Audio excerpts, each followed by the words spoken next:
morning, everybody. My name is Joshua Gonzalez, and we'll be speaking with you today about how to stretch properly before an exercise or a given day. Stretching is an integral part of a daily routine, not just for people who work out on a regular basis, but for everybody, whether you go to school or work on a daily basis. It can be very helpful for a lot of health benefits and a lot of reasons.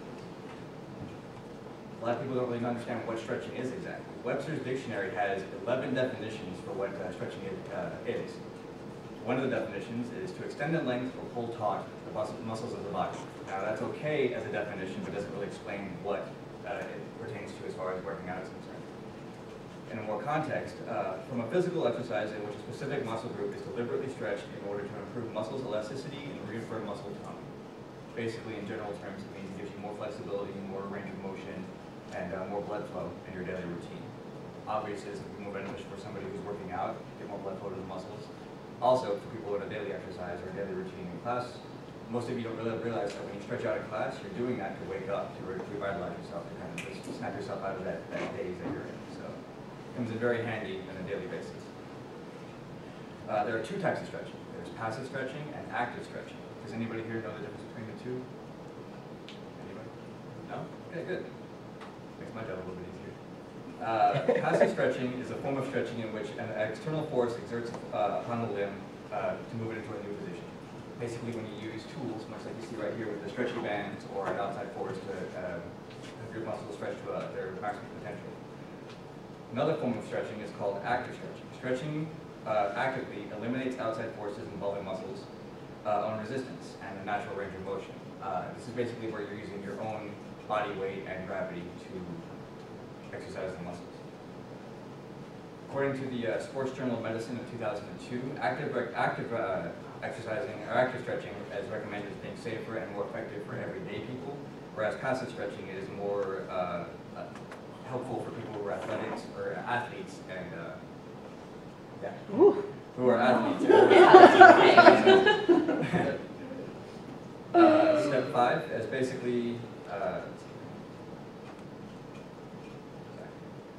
when you should be stretching. There's a lot of argument between when you whether or not you should stretch before an exercise or after an exercise. If you stretch before an exercise,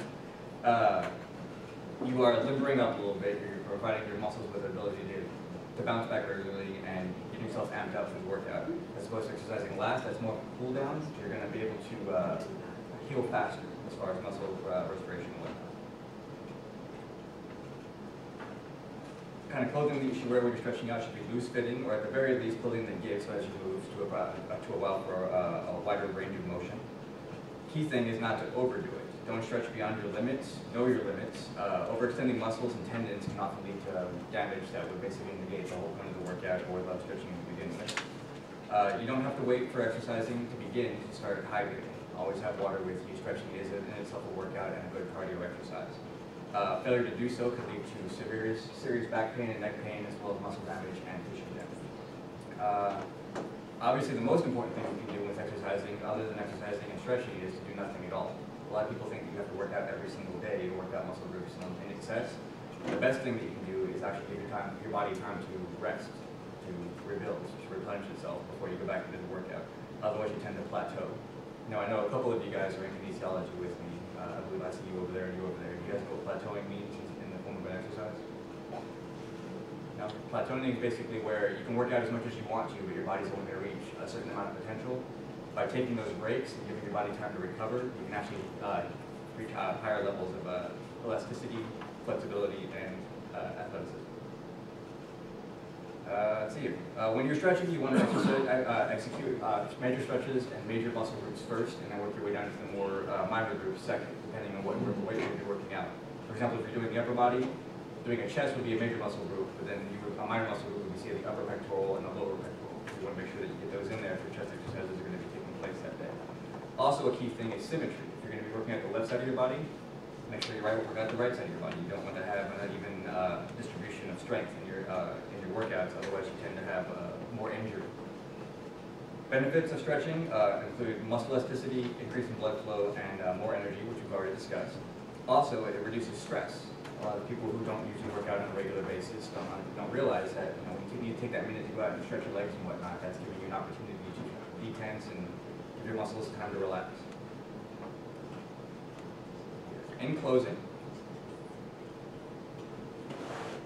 stretching does not take the place of regular exercise, but it will benefit you greatly as opposed to not doing any exercise at all. That's my speech. Okay, thank you. Give him a hand.